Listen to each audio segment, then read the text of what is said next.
आप सभी को प्रणाम और बोले विभा में आप सबका हार्दिक स्वागत और अभिनंदन। मैं विभा रानी और आज आपके सामने मैं जिस विषय को लेकर आई हूँ वह है सोलो में नृत्य का स्थान। मैं बार बार आपसे यह लगातार कहती आ रही हूँ कि सोलो का मतलब है स्टेज पर, मंच पर एक कलाकार, और उसे ही जितनी उस कहानी में जितने कैरेक्टर्स हैं उन सारे कैरेक्टर्स को उसे करना होता है। हर नाटक की तरह सोलो नाटक में भी एक कहानी तो होती ही है, और उस कहानी में जितने पात्र हैं वो सारे पात्र आते हैं, सारी घटनाएं आती हैं, सारे घटनाक्रम आते हैं, सारी स्थितियां परिस्थितियां आती हैं। तो इसलिए ये आम नाटक से किसी भी तरीके से कोई अलग नहीं है। बस अलग सिर्फ इतना ही है कि मंच पर एक कलाकार है और इसलिए उसे अब उसके चैलेंजेस हैं कि वो अपने ऑडियंस को किस तरीके से बांध के रखता है, और उस बांध करके रखने के लिए वह एक बहुत महत्वपूर्ण अवयव है कि आप सोलो परफॉर्मेंस में नृत्य कितना देते हैं। मैं आपसे फिर से बता रही हूँ कि नाटक करने के लिए सभी चीज़ों का जानना ज़रूरी है, लेकिन वही आपका उत्स नहीं है और वही आपका मेन नहीं है। नृत्य करने कहने का मतलब या डांस कहने का मेरा मतलब ये नहीं है कि आप पूरे समय नाटक में डांस ही करते रहें, लेकिन ना, जहाँ डांस का अगर कोई सीक्वेंस आता है या आपको रखना चाहिए कुछ इस तरीके से कि आप कुछ एकाध डांस के कुछ स्टेप्स आप उसमें दे सकें। मैं आपको हमेशा, मुझे अच्छा लगता है अपनी बातों के साथ अपना उदाहरण देते हुए कि मैंने कैसे किया है, ताकि आप भी समझ सकें उसे, और आप जब अपना कोई परफॉर्मेंस आप तैयार करें, सोलो परफॉर्मेंस तैयार करें, तो आप उसमें नृत्य के, डांस के कुछ स्टेप्स आप डाल सकते हैं। अब डांस के स्टेप्स कौन से रहेंगे, कैसे रहेंगे, ये आपके स्क्रिप्ट के ऊपर डिपेंड करता है। अब जैसे मैं आपको बताऊं कि मैंने जब नाटक किया था एक नई मेनका, अब उस एक नई मेनका में कहानी मेनका की है, तो मेनका अप्सरा है, नृत्यांगना है, तो मुझे उसके हिसाब से नृत्य तैयार करना था। और नृत्य तैयार करने के लिए कोई 2 मिनट 4 मिनट की नहीं, बस एक यूँ आकर के मेरे डायरेक्टर थे डॉक्टर मिस्टर बॉम्बे कन्नन, जिन्होंने ये इस प्ले को भी तैयार कराया था, और उन्होंने यही कहा कि you don't need to dance, आपको यहाँ से वहाँ तक डांस नहीं करना है। You have to give some steps of dance, you have to give some feelings of dance. तो वो करना, लेकिन वो भी करने के लिए आपको एक एक्सपर्टीज की आपको जरूरत, एक सधे कदम सधे ताल की, ताकि आप बेसुरे ना हो। कहीं पर भी बेसुरा होना अच्छा नहीं होता है, तो आप बेसुरे ना हो। इसलिए तो एक सीन था कि जहां मैं आती हूँ और इंद्र के दरबार में मेनका वो आती है, और जहां उसके बाद इंद्र उससे बातचीत करते हैं, और उसके बाद उसे धरती पर विश्वामित्र के पास भेजा जाता है। तो मुझे उस समय तक मुझे डांस बहुत अच्छे से आता नहीं था, और अभी भी वैसे नहीं आता है, लेकिन उसमें फिर मैंने अपना एक वो शुरू किया, और मैं यूं करके और यूं ऐसे घूमते हुए और फिर मैं वहां जा करके और फिर मैंने इंद्र को प्रणाम किया। तो ये डांस के वो बहुत ही, मेरे ख्याल से 5 सेकेंड या 10 सेकेंड का कुछ रहा होगा, लेकिन वो ज़रूरी है।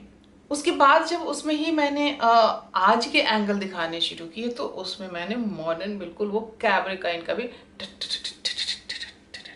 वो भी मैंने उसमें डाला। तो वो आपको क्योंकि जब आप करते हैं तो एक, मैंने फिर से कहा कि एक नया रंग आता है, और कहानी में एक नया लुत्फ आता है, एक नया आनंद आता है, दर्शकों को कुछ नया मिलता है।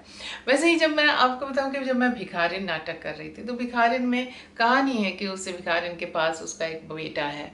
अब वो बेटे को बड़े शौक से स्कूल भेजती है, और स्कूल से जब वो बेटा आता है, ये कहानी टैगोर की कहानी के ऊपर ये नाटक मैंने तैयार किया था, उनकी कहानी भिखारिन के ही उस पर। और अब उसमें क्या था कि अब मैं पूरा नाटक, कहानी बहुत छोटी है, मैं नाटक कर रही हूँ, तो मेरा नाटक कम से कम 1 घंटे का तो होना ही चाहिए। मैं अपना पर्सनली, मेरा सोलो, हर सोलो 1 घंटे से ऊपर का होता है, और मैं उसमें बिलीव करती हूँ। तो ये था कि मैं उसमें और क्या सब, मैं साइकोलॉजी पकड़ करके नाटक लिखने, करने और उसके फेवर में हूँ। तो उस भिखारिन के पास उसका बेटा है, तो उस बेटे को लेकर के उसके क्या क्या सपने हो सकते हैं, क्या क्या बातें हो सकती हैं। वो उसको स्कूल भेजती है, स्कूल भेज करके जब वो आता है तो वो उससे पूछती है, वो कहती है कि मुझे बेटा कहता है कि मुझे आज स्कूल में रोल मिला है, काम मिला है, काम करने को मिला है, नाटक में करूँगा, गीत गाऊंगा। तो कहती है अरे वाह, मुझे जरा सुनाओ। तो वो बेटा जो है शर्माते शर्माते वो उसको सुना रहा है, और वो डांस कर करके, मुझे डांस के साथ साथ गाने को मिला है, तो वो डांस करते हुए वो उसको बता रहा है। और वो सुनो राधे, अब उसमें क्या है कि गाना भी है और बच्चे की आवाज़ में गाना है, और डांस भी करना है तो थोड़ा बच्चे के स्टेप्स के हिसाब से वो डांस करना है। तो वो जो है कि वो सुन राधे रानी बेटा लो बांसुरी मोरी, तो इस तरीके से मैंने उसमें वो किया था। नौरंगी नटनी तो बस पूछिए मत, नौरंगी नटनी तो चूंकि वो फोक डांस, फोक सोलो है, फोक थिएटर है, तो उसमें तो डांस ही डांस है। अब उसमें हम कैसे, किस तरीके से डांस, आप जब अगर वो YouTube पर है, वो आप चाहें तो उसको आप देख सकते हैं।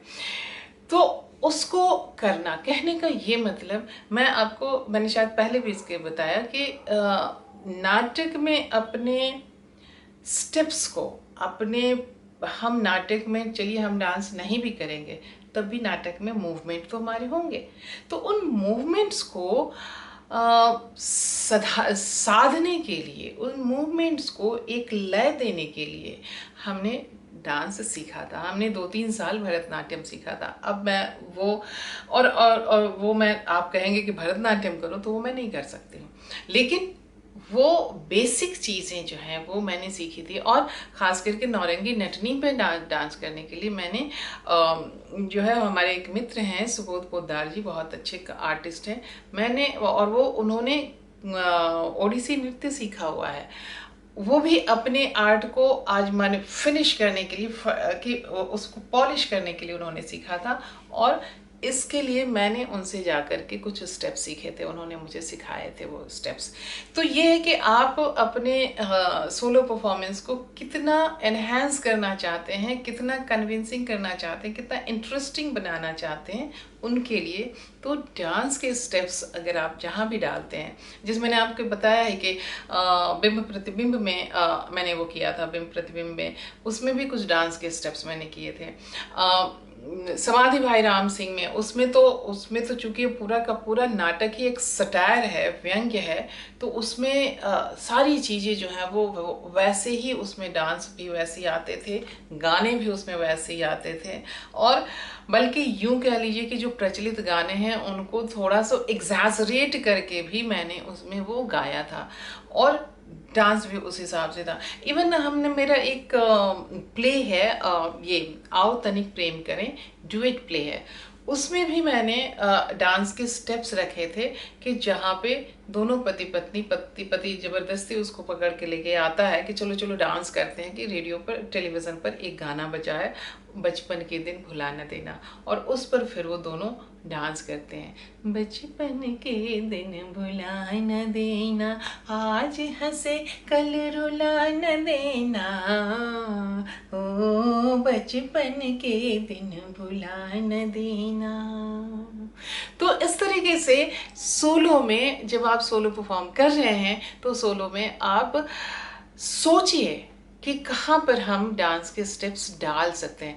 इलॉजिकल नहीं, ये नहीं कि मैं कह रही हूँ तो डांस के स्टेप आप ठूंस दीजिए, ज़रूरत नहीं है तब भी ठूंस दीजिए, नहीं, लेकिन आप अपनी स्क्रिप्ट इस तरह से चुनें, और उस स्क्रिप्ट में कुछ इस तरीके की संभावना लेकर के आए कि जहां आप डांस के स्टेप्स डाल सकते हैं। अगर डांस के स्टेप्स डाल सकते, और वो डांस के स्टेप्स आप सीरियसली सीखें और पूरे ग्रेस के साथ करें।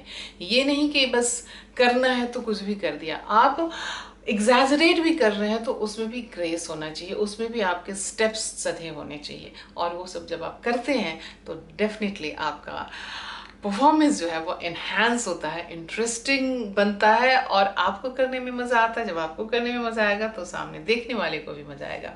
और इन सब सारी चीज़ों की गहराइयों को अगर आपको जानना है, समझना है, और अगर आप चाहते हैं कि हाँ इन सब चीज़ों को सीखें कि कैसे ये सब इनकॉर्पोरेट किया जाता है सोलो परफॉर्मेंस में, तो आप हमारा सोलो परफॉर्मेंस क्लासेस ज्वाइन कर सकते हैं। हम हर जगह मौजूद हैं, यूट्यूब पर हैं, ट्विटर पर हैं, फेसबुक पर हैं, लिंक्डइन पे हैं। जहाँ भी आप हमें खोजना चाहें हमें खोज सकते हैं। आप यूट्यूब पर कमेंट भी कर सकते हैं। और तब तक अगर आपने हमारा चैनल नहीं सब्सक्राइब किया है तो हमारा चैनल सब्सक्राइब कर लीजिए, लाइक कर दीजिए, कमेंट कीजिए, शेयर कीजिए और हाँ, चलते चलते बेल आइकन भी प्रेस कर दीजिए। और हाँ, अपना ख्याल रखिएगा, क्योंकि आप हैं तो हम हैं। बहुत बहुत नमस्कार, धन्यवाद, प्रणाम, शब खैर।